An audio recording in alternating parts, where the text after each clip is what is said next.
Halo, nama saya Fahri Azhar, saya siswa Pacman Batch 10 dari Program Analytics dan Data Science. Kali ini saya akan mempresentasikan final project saya pada kelas Python berjudul Super Cashier Application.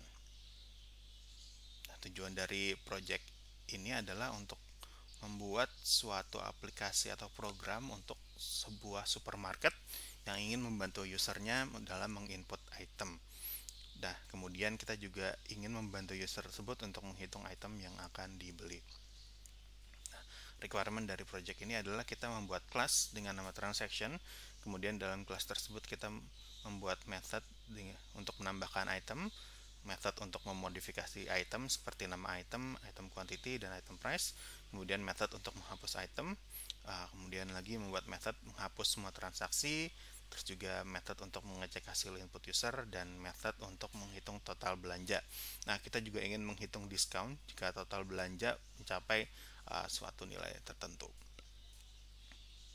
Nah, di program yang akan kita buat ini, program tersebut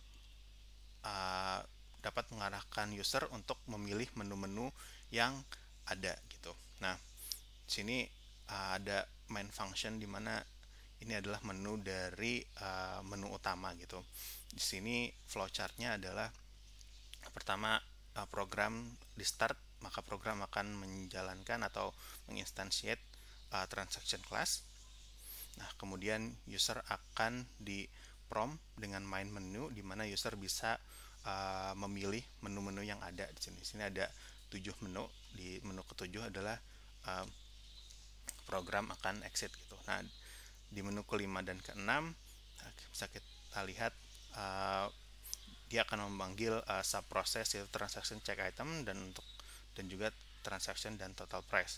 Sedangkan menu 1 2 3 4 dia akan memanggil menu lainnya sebelum dia memanggil submenu dari transaction class method. Nah, pertama kita akan bahas menu 5 dan 6 terlebih dahulu. Untuk transaction total price di sini flowchartnya. Nah, di sini untuk transaction check order.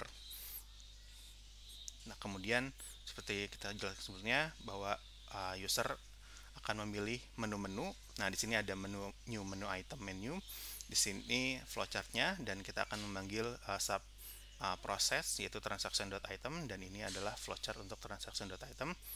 Nah, sama seperti sebelumnya, ini adalah untuk modify item menu di mana user akan di prompt 4 menu. Nah, user bisa memilih 4 menu ini dan di menu 1 dia akan memanggil transaction update item name method dan di menu 2 dia akan memanggil transaction update item quantity method. Di menu 3 dia akan mengambil transaction update item price method. Nah, untuk masing-masing method ini adalah flowchartnya. Ini untuk update item name, ini untuk update item quantity, dan ini untuk update item price. Nah, untuk delete menu juga sama, itu ada menu delete di sini.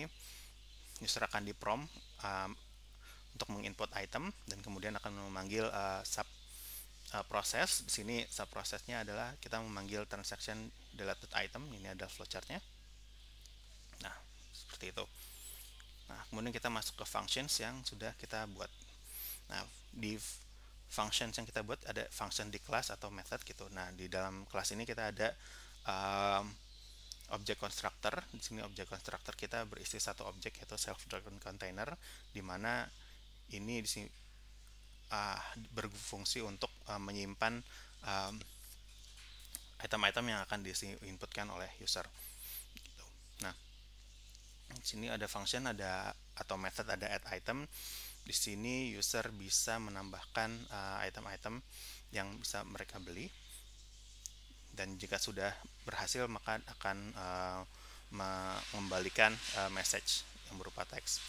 Kemudian ada update item name. Di sini user bisa mengupdate item yang mereka inginkan gitu.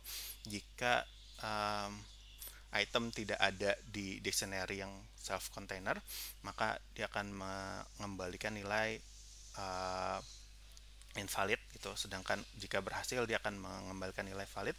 Kemudian ada method update item dan quantity sama seperti sebelumnya. Jika ada key error atau value error dia akan mengembalikan invalid message dan jika berhasil dia akan return success message. Dan ini juga berlaku untuk update item price sama, dan juga untuk delete item. Dan untuk delete item juga flow-nya sama, akan tapi di sini program akan mendelete salah satu item di dictionary self.container. Nah, kemudian ada method reset transaction. Di sini untuk menghapus seluruh transaksi yang kita lakukan di sini hanya menggantikan objek self container yang sebelumnya sudah terisi dengan dictionary yang baru. Dan kemudian kita akan mengembalikan nilai message. Dan check order itu sendiri dia cukup panjang fungsinya. Di sini kita pertama ingin mengecek dulu apakah ada kontainer sudah terisi atau belum. Jika tidak ada, dia akan mengembalikan message gitu.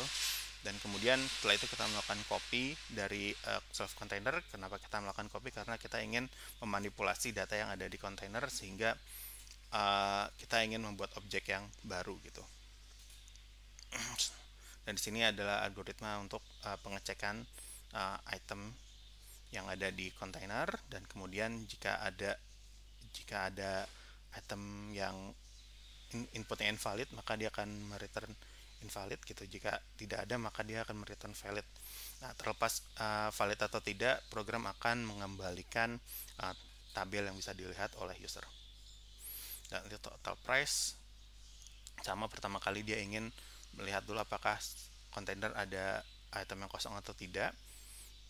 Nah, kemudian di sini juga ada pengecekan gitu. Jika ada value yang tidak ada atau value yang error di tabel di self container, maka dia akan mereturn error message gitu.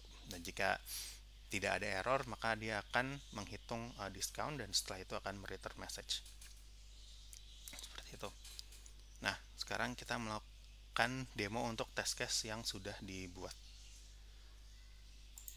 Nah, test case dijalankan di Jupyter Notebook gitu. Kita tinggal mengimport ke cashier import transaction dan menginstansiate transaction. Nah, di sini test case 1 kita add item gitu. Test 2 kita coba untuk delete item. Test 3 kita mereset transaction, dan test 4 kita mencoba function total price. Sini kita akan menjalankan test case kita.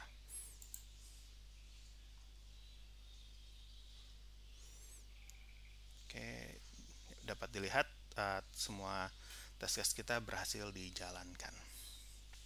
Ya, sekian dari saya. Terima kasih.